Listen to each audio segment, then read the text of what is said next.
Now, in the second of two special reports, our transport correspondent Keith Wilkinson has been flying by helicopter above more of the proposed routes of the high-speed railway HS2. Tonight, he looks at concerns of farmers and hears from people who visit areas of natural beauty along the planned section between Birmingham and Nottingham.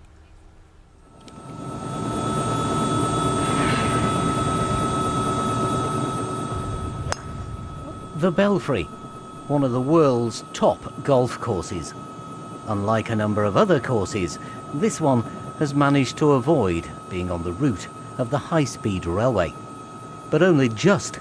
The proposed line from Birmingham to Manchester is just a field away. And in that field, this ancient woodland isn't so lucky. The line will go right through it. And on the other side, it'll slice through the middle of this farm on top of viaducts and embankments. For the farmer, Gordon Davies, the whole thing has been unsettling, and he fears the worst for the successful business that's been in his family for 100 years. The line is going to run diagonally across the farm. It's going to cut the farm in half. So that is one of the main problems. The other problem is it's going straight through all the farm buildings, the corn store, the workshop, and other buildings to do with the offices that we let to people.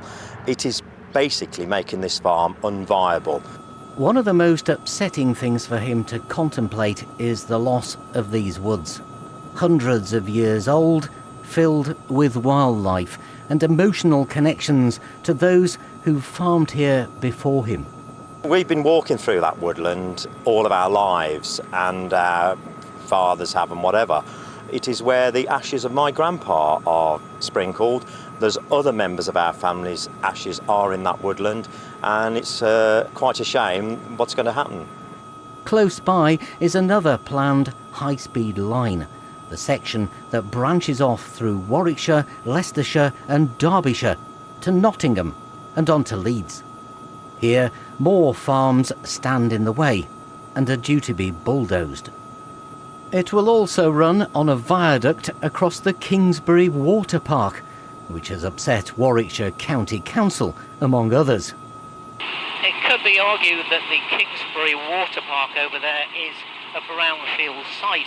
It was gigantic extraction pits at one time, and it's already cut in half by the M42 motorway, which is very noisy. However, hundreds of thousands of people come to the park now for relaxation. Would they still come during the massive works that will be taking place to build HS2? And would they come once it's built? There are noisy pursuits here, but it is a place where people come to get away from it all, and they're not happy. It's one of the most beautiful places locally, and what it will do to local wildlife is going to be disastrous, I think. I think the worst aspect of it will be the fact that it's going to ruin a lot of people's place where they like to come and walk their dogs and come with their families and play with their kids around here. Well, I don't think it's necessarily the best thing. I mean, families come down here to have a bit of peace and quiet, a bit of relaxation away from the busy towns. Come on! It's a lovely area that people can come to, families and, you know, children can play, and all of that will be taken from them. Ironically, one of the victims of the planned big railway is this little railway. It cost about £1 million, and the section through the woods stands in the way of High Speed 2. We were considerably gutted in view of the work that we've had to put in to build the railway. We've laid well over 2 miles of railway line here, although the running line is down to about 2 kilometres. But it will mean a lot more work for us when HS2 comes through. From here, the railway will follow the M42 on its journey towards Nottingham.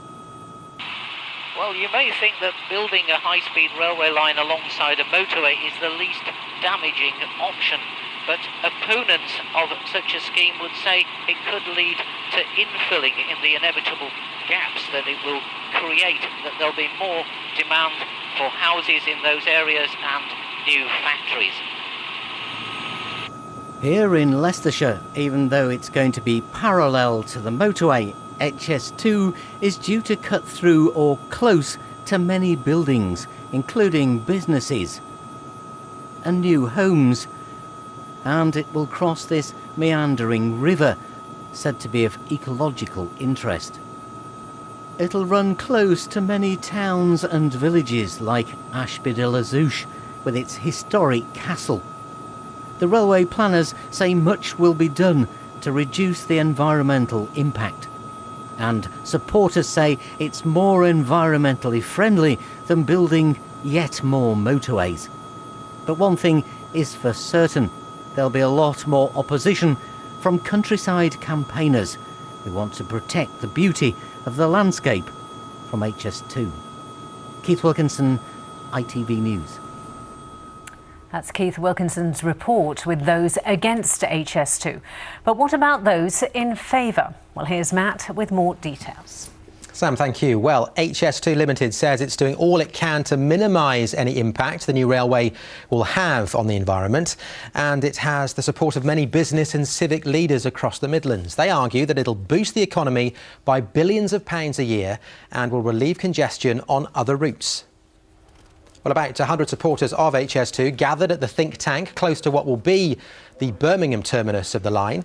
The boss of Network Rail warned that if HS2 was abandoned, it would be lost for half a century. If we do nothing, if High Speed 2 doesn't happen now, it won't happen again for another generation.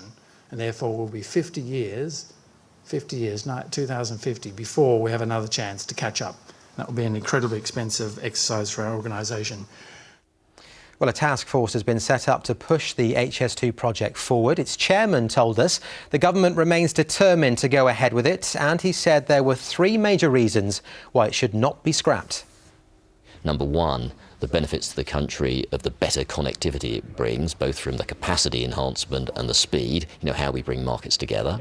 Number two, we're looking at the opportunities in the city centres that come from the new station developments, which are significant regeneration opportunities. And number three, we're looking at the benefits that can come from the construction phase, how we create supply chains that mean British businesses get the benefit of what we're doing here. Well, one of the big businesses supporting HS2 is Siemens, the engineering company which builds high-speed trains. One of the company's top executives says he can understand opposition on environmental grounds, but he says future economic growth is at stake.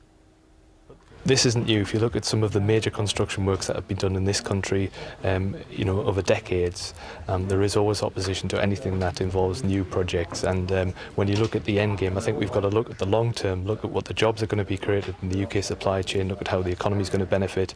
And I think for the benefit of the UK, this is a once-in-a-generation opportunity and we can't miss it. Well, there were some protesters outside the conference who claim HS2 will be a white elephant, a multi-billion-pound flop.